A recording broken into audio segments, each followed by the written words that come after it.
Good morning student. Today your topic double column cash book. ठीक है, अभी हमने आपको इसके पहले बताया था, उसमें जो कैश बुक था वो सिंगल कॉलम कैश बुक था. ठीक है, बट अब आपको जो नया टॉपिक बताना है उसमें डबल कॉलम कैश बुक है. और डबल कॉलम कैश बुक किस किस तरह हो सकता है, देखिए. कैश एंड बैंक कॉलम हो सकता है, फर्स्ट है. कैश एंड डिस्काउंट कॉलम हो सकता है, सेकंड हो गया. बैंक एंड डिस्काउंट कॉलम हो गया, थर्ड हो गया. बट आपको अभी जो मैं पढ़ाने वाला हूँ वो ये कैश एंड बैंक कॉलम. ठीक, ये पढ़ना है आपको. अब इसमें होता क्या क्या है ये देखिए. सबसे पहले आपको पोस्ट करना पड़ेगा ओपनिंग बैलेंस. ठीक है, ओपनिंग बैलेंस आपने सिंगल कॉलम में भी पढ़ा था. जो बैलेंस स्टार्टिंग में दिया होता है कैश का, ठीक है, उसको हम लोग बोलते हैं ओपनिंग बैलेंस. और कैश का अगर ओपनिंग बैलेंस होता है तो उसको हम लोग डेबिट साइड ही शो करते हैं. बट अब यहाँ पे आपका कैश एंड बैंक दोनों कॉलम होगा. ठीक है, तो कैश का जो ओपनिंग बैलेंस होगा वो हम हमेशा कहाँ लिखेंगे, डेबिट साइड ही लिखेंगे. लेकिन बैंक का अकॉर्डिंग टू क्वेश्चन में जैसे कहा होगा. ठीक है, तो देखते हैं यहाँ पे. As the cash column would always show a debit balance. ठीक है, it will be written as to balance B D, जिसको हम लोग किसके नाम से लिखते हैं, टू बैलेंस बी डी के नाम से लिखते हैं ऑन द डेबिट साइड. ये तो अभी हमने आपको बताया वही चीज़ है. But the opening balance of bank column may be given as debit or credit. ठीक, as such if the debit balance of bank is given in the question it will be written as to balance BD. ठीक है, on the debit side. ठीक है, but credit balance of the bank is given, it will be written as by balance BD on the credit side. Okay, if overdraft balance is given, it will be treated credit balance of bank. अगर credit balance दिया होगा, ठीक है, bank का जो balance दिया होगा, अगर डेबिट बैलेंस दिया होगा तब तो हम लोग उसको कहाँ दिखाएंगे, डेबिट में ही दिखाएंगे.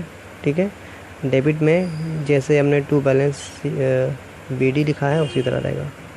ठीक है, बट अगर क्रेडिट बैलेंस दिया हुआ है तो हम लोग कहाँ लिखेंगे, उसको किस साइड दिखाएंगे, हम लोग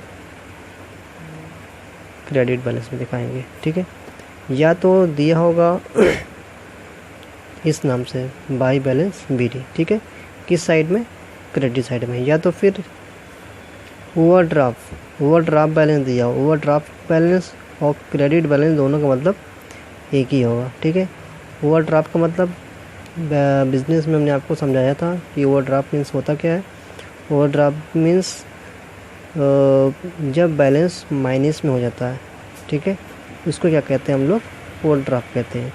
अगर ओवरड्राफ्ट रहेगा तो बैलेंस बाई बैलेंस BD दिखाएंगे, किस साइड में, क्रेडिट साइड में. ठीक, अब इसकी एंट्री देखिए कैसे करेंगे.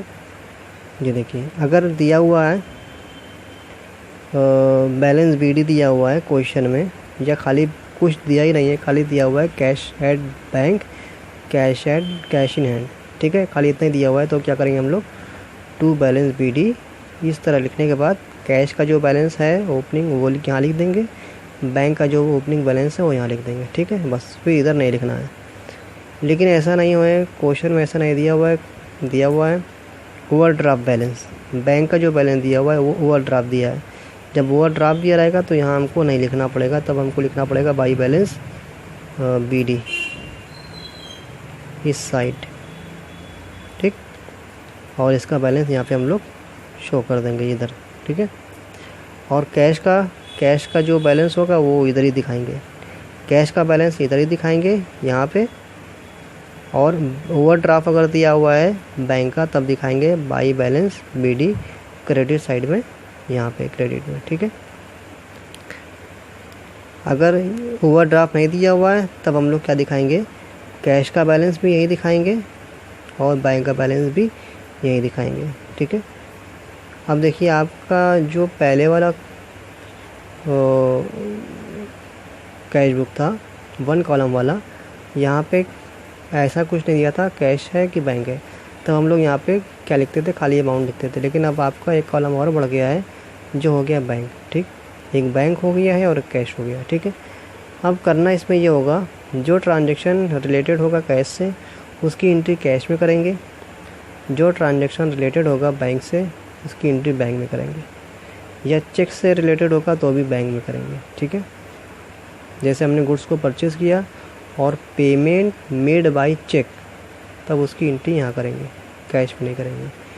For example purchase goods from Rohan, इसकी एंट्री तो करेंगे नहीं, लेकिन परचेज गुड्स फॉर कैश तो इसकी एंट्री करेंगे कैश में।